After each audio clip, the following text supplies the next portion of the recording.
Pemirsa, dalam rangka menggeliatkan UMKM dan jadi wujud dukungan DPRD Kabupaten Badung kepada pelaku UMKM di Badung, Ketua DPRD Badung Iputu Parwata menghadiri peresmian unit dagang UD Ayu Makmur 1.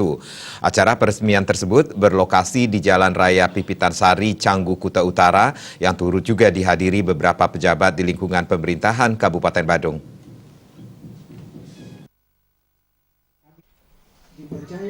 Ketua DPRD Kabupaten Badung Putu Parwata mengatakan kehadirannya pada pembukaan toko bangunan modern UD Ayu Makmur 1 di Canggu merupakan wujud dukungan Dewan Badung kepada para pelaku UMKM di Badung. Parwata juga mengatakan toko bangunan merupakan salah satu model usaha masyarakat yang dijalankan melalui UMKM. UMKM saat ini sudah diberikan kemudahan oleh pemerintah dalam menjalankan usaha di sektor jasa maupun sektor perdagangan. Modal yang diawali dari 0 sampai dengan 5 miliar rupiah tergolong usaha mikro, kecil, dan menengah. Hal yang perlu dipikirkan kini, tinggal kesiapan masyarakat untuk mengelola dan memaksimalkan peluang yang dimilikinya. Oleh karena itu, pihaknya bersama dengan eksekutif berusaha untuk mendorong kemajuan UMKM di Kabupaten Badung. Parwata juga menjelaskan, selain toko bangunan, UMKM di sektor jasa seperti binatu atau laundry, jasa boga, dan jasa-jasa lainnya di sektor UMKM kini bisa dilaksanakan dengan mudah oleh masyarakat. Di sisi lain, regulasi dan proses pengurusan perizinan UMKM saat ini sudah sangat dipermudah oleh pemerintah. Selain itu, di masa pandemi COVID-19 ini, pemerintah bersama pihak swasta gencar memberikan bantuan untuk merangsang dan menggeliatkan sektor UMKM di Kabupaten Badung. Tinggal kesiapan masyarakat ke depannya untuk bersedia memulai wirausaha. Ini adalah salah satu model usaha masyarakat yang dijalankan melalui UMKM.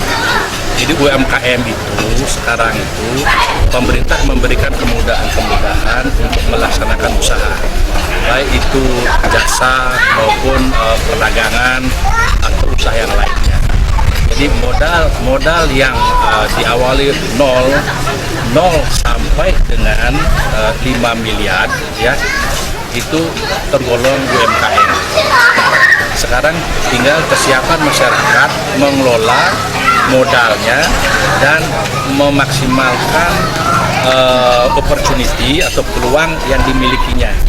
Nah, oleh karena itu kami pemerintah khususnya di DPR ini bersama-sama dengan eksekutif bersama dengan pemerintah mendorong dan majunya UMKM. Nah, sekarang ini kan pemerintah memberikan modal penyertaan atau memberikan dorongan modal usaha pasca COVID ini. Jadi pemerintah memberikan bantuan kepada UMKM. Jadi dibantu supaya UMKM ini bertumbuh terus. Jadi dengan demikian, ini adalah satu peluang besar yang didapat dan yang bisa dijalankan oleh masyarakat. Selain toko bangunan, juga jasa laundry, jasa boga, dan jasa-jasa UMKM lainnya. Ini bisa dilaksanakan. Nah, terakhir nanti kami akan membantu seluruh potensi masyarakat UMKM itu dengan aplikasi. Kedepannya dalam upaya mendorong digitalisasi ekonomi berbasis kerakyatan, pihaknya juga telah menyiapkan platform aplikasi berbasis digital sebagai media dalam mempromosikan UMKM di wilayah Kabupaten Badung. Langkah-langkah tersebut merupakan bagian dari upaya mendongkrak potensi ekonomi untuk meningkatkan prospek dan kapital agar tetap bisa berjalan dengan baik di masa pandemi COVID-19 yang penuh tantangan. Agung Rai, Bali TV.